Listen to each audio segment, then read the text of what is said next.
Welcome back to Andrea Jean Cleaning. Today I'm going to show you how to pick the best pineapple, let you know if it's right, juicy, ready to eat.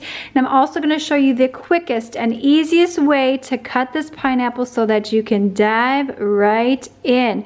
Without further ado, if you're new here, hit that subscribe button, give this video a thumbs up. This channel is all about cleaning and organizing and doing fun stuff like this to make your life easier, more efficient, and better. All right. Ripeness, several ways to tell. I'm going to tell you right off the bat, this pineapple is not the greatest. Here is why. If you look at the leaves, you can see they're pretty wrinkly. They're not really fresh. They're looking a little bit dead. Yes, so you want leaves that look real nice. This is definitely ripe. Now it's a little bit deceiving because you see the green there and you may think to yourself, well, it's got more ripening power to go. But if you look at the leaves, it's ready to be cut. So when we dive into it, we're gonna get a good look on the inside of what it looks like. The other way that you can tell if a pineapple is ripe is give it a good sniff here at the base. And if it smells like a pineapple, it's ready to be eaten. Now it's gonna have a more pungent smell the riper it is, kind of like bananas, so to speak. They have a bit more smelling power, so to speak, the more ripe that they are. Now again, this is green, so you may think to yourself, well, it is not ripe, but it smells like it's ready to be eaten. It smells pineapple-y. And the leaves are telling me here right now that it's ready to be eaten and cut up.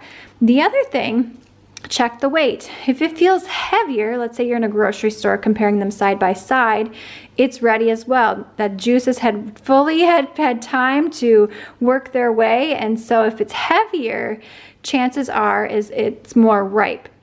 Give it a good squeeze. If you can squeeze it a bit, chances are it is more ripe and ready to be eaten. So there are several ways here to tell if your pineapple is right. And if you are not ready to cut up your pineapple, this will help you make some decisions around when you're in the grocery store, you know, what sort of pineapple that you want to get. Now, they do ripen from the bottom on their way up. As you can see here, it is a bit more golden yellow down here at the bottom and a bit more green up here. Now, if it's green, you can still eat it. It's just not going to be as sweet, just like a banana. If a banana is more green, it's not as sweet as if it was much more ripe. Let's say black for banana bread, which is something I'm going to be doing here today. So use these strategies to determine the perfect ripeness that you want for your particular pineapple and how soon that you're going to be using it. So now let me get you set up on my tripod, and I'm going to show you the best and easiest way to cut up this pineapple. Let's do it.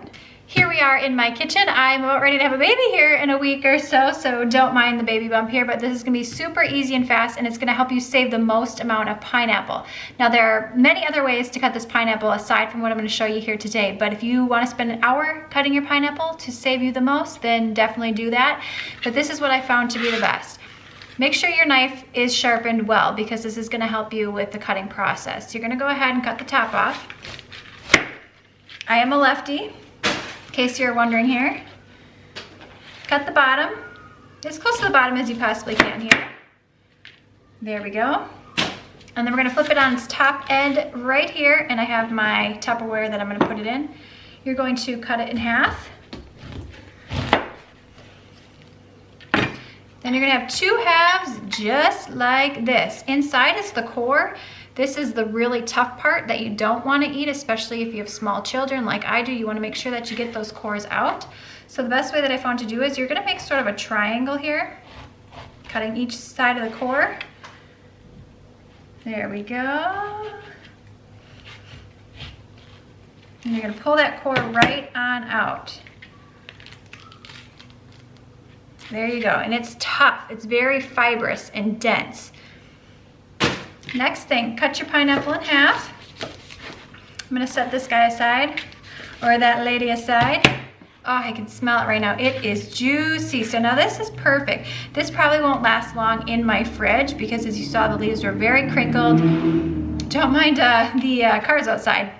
Then what you're gonna do is I'm just gonna cut it right down the middle like that. I'm not cutting it all the way through, just to the core. Okay, same one on this side.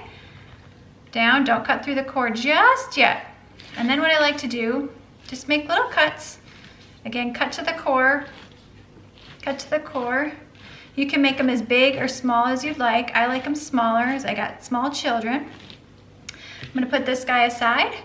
And then what you're gonna do is you're just gonna shimmy your knife along that core and voila, dump it in. And then you have nice bite-sized pieces. Ah, that is delicious. Do the other side. Dump it in. There you go. Discard the rest, or if you do composting, you can do that. Same thing on this side. Cut just to the core. Make them as big or small as you would like so that you can get on to eating these babies. You can see we're not wasting a whole lot. There we go. Dump it in, and you're not getting that big, fibrous, tough core that most people are not gonna enjoy eating anyway. There you go. Got a couple stragglers here. And that's all that you're left with. Easy peasy way of cutting a pineapple. Really, there's only a couple steps. Cut the top off, cut the bottom off, cut that baby in half, cut it in half again, get the core out, because you don't want to be eating that. And there you go. Bon appetit, my friend. If you enjoyed the video, be sure to give it a thumbs up, hit that subscribe button, and I will see you, my friend, in the next one. Baby likes it too.